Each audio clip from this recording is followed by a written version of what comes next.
morning students, this is Dharmin Kumar and welcome to the Raghuvansh Convent School online classes. Dear students, previous class में हमने कुछ important terminologies पढ़ी थी, एक बार उनको रिपीट कर लेते हैं.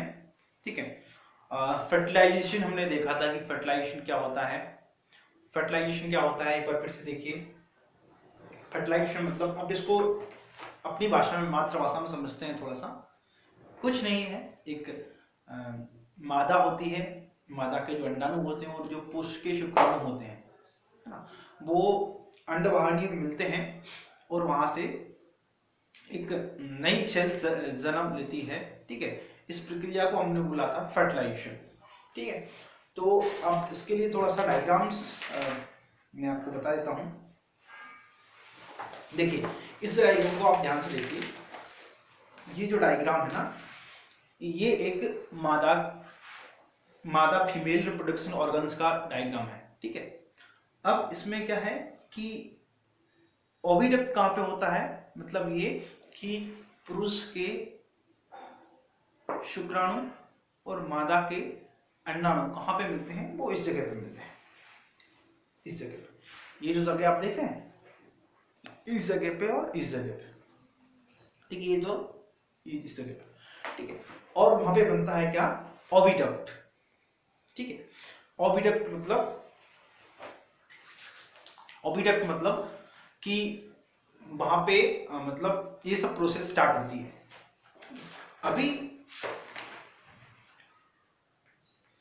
अभी उस ओविडक्ट का जो क्या होता है कि वो एक ह्यूमन ओव्यूम में कन्वर्ट होता है. ठीक है.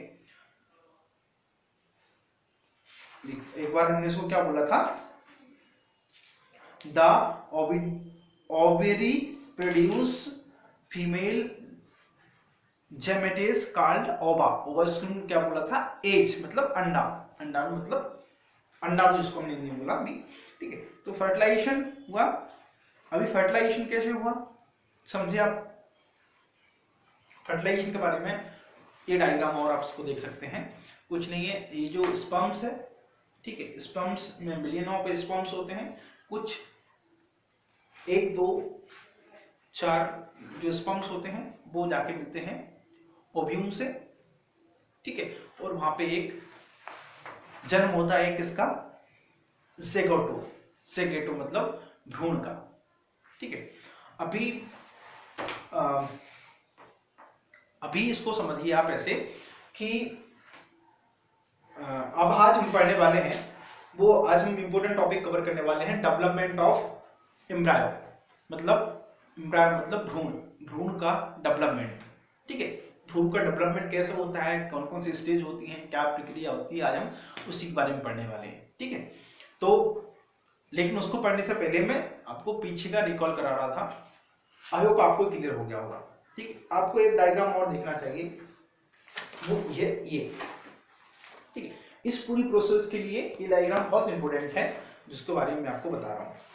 अभी हमने कुछ इंपॉर्टेंट टर्मिनोलॉजीज यूज की. यूटेरस, ठीक है, ओवेरी, ज़ेगोट, एम्बेडिंग एम्ब्रायो, ठीक है, ओव्यूलेशन.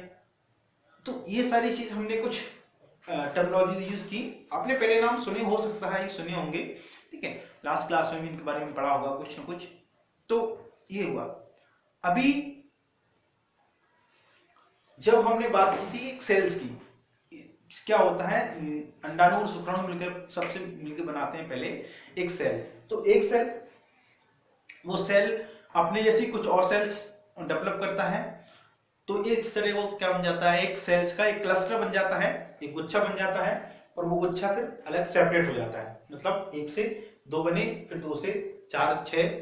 ठीक है. इस तरह से वो बनते बनते, ठीक है, फिर 8 से 16 इस तरह बने. ठीक है. इसको इस पूरा एक जो मतलब जो साइकिल है, इस पूरी प्रोसेस को हमने क्या बोला है, ब्लास्टोसाइस्ट बोला हमने. इस पूरी प्रोसेस थी उसको. ठीक है. अभी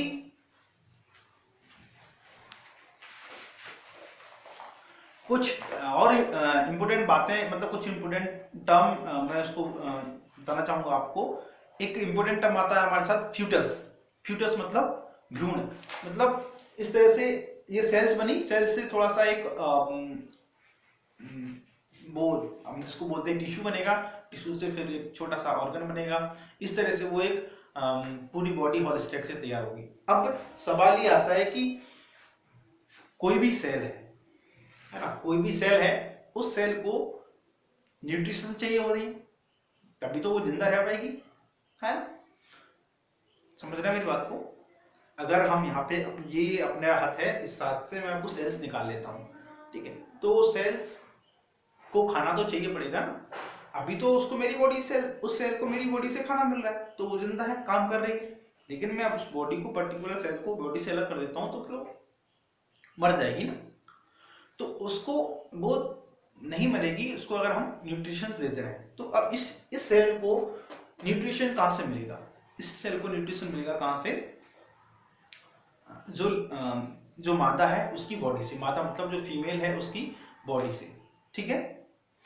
अब उसके लिए, लेकिन उसके लिए इस बॉडी, इस सेल को उस बॉडी से कनेक्ट भी होना चाहिए, लेकिन ये बॉडी तो भी कनेक्टेड नहीं है ना, ठीक है। तो वो कैसे कनेक्ट होगी, क्या उसकी प्रोसेस है, ठीक। तो उसको हम अभी एक बार समझ लेते हैं। अभी एक टर्म नया आता है हमारे पास, फ्यूटस। फ्यूटस क्या होता है? फ्यूटस मतलब होता है एक भ्रूण। भ्रूण मतलब कौन? भ्रूण मतलब ऐसी बॉडी इसमें अभी जीवन नहीं है, वो आगे चल के उसमें जीवन पड़ने वाला है, ठीक, लाइफ पड़ने वाली है। तो उसको हम क्या बोलते हैं? फीटस बोलते हैं। A stage of embryo in which a body part can be in identified is called a foetus. एक बॉडी पार्ट जिसको हम आइडेंटिफाई कर सकते हैं लेडी के अंदर, ठीक है, उसको हम क्या बोलते हैं? फीटस बोलते हैं। 9.9 में समझिए आप उसको ऐसे, ठीक है, ये फीटस है। एक दिन आप भी ऐसे ही थे, ठीक है, हो गया। Internal fertilisation take place in hens also, but the ये थोड़ा सा कुछ और डिटेल्स है, आप इसको रीड करें, ठीक है। एक 9.2 एक्टिविटी दी है, try to observe X of following organism. हमें प्रयास करने हैं कुछ ऑर्गन्स के, जैसे फ्रॉग है, लिजार्ड है, बटरफ्लाई है, और मोथ है, हैन है, क्राउ है, crow and any others birds. और भी बहुत सारे बर्ड्स हैं, इनके सबको हमको बारे में ऑब्जर्वेशन करना है, ठीक है। Make drawings of the eggs that can be observe. और उनके जो एग हैं, जो अंडे हैं, उनको ऑब्जर्व करना है और उसको क्या करना है? उसकी ड्राइंग करनी है, ऑब्जर्वेशन की ड्राइंग करनी है, ठीक है। अब आता है हमारे पास क्या है, ये तो हो गया सेक्सुअल रिप्रोडक्शन। अब हम पढ़ते हैं असेक्सुअल रिप्रोडक्शन। असेक्सुअल रिप्रोडक्शन मतलब क्या है? So far, we can learn about reproduction in some familiar animals and animals, but what about the small animals like Hydra and microscopic organisms like Amphibia? Do you know how they reproduce? Let us find out. ठीक है, अब आप यहाँ पे देखिए थोड़ा सा, यहाँ पे क्या है? एक फ्रॉग दिखाई दे रहा है आपको, एक कुछ थोड़े से अंडे दिखाई दे रहे हैं, फिर ये मतलब ये फ्रॉग से, अंडे से फ्रॉग बनता हुआ दिखाई दे रहा है, मतलब, ठीक है। और यहाँ पे ये है क्या, उसके थोड़े से बड़े होने के बाद की ये फोटो, ठीक है। मतलब क्या है, ये पूरा एक लाइफ साइकिल है। लाइफ साइकिल मतलब फ्रॉग जो मेंढक होता है उसका लाइफ साइकिल क्या होगा? एक अंडा होगा, अंडा में धीरे धीरे एक वो अंडे से फिर वो मेंढक बनेगा, मतलब मेंढक का बच्चा जन्म लेगा, फिर वो छोटा सा मेंढक थोड़ा बड़ा बनेगा, फिर बड़ा होकर वो जवान हो जाएगा, बूढ़ा हो जाएगा, फिर वो खत्म हो जाएगा, है ना। तो ये पूरा एक लाइफ साइकिल है। अब हम पढ़ने वाले हैं असेक्सुअल रिप्रोडक्शन के बारे में, ठीक है। तो ये उसकी पार्ट है, कैसे होगा ये? Get permanent slides of hydra, observation them using handless of microscopes, look at for any plugs from the parent's body, count of number of plugs that you see in different slides, you know the size of the black, draw a diagram of hydra and see it compare in the figure of 9.11। Hydra क्या होता है? Hydra सुना होगा पहले आपने, इससे पहले पढ़ा भी होगा।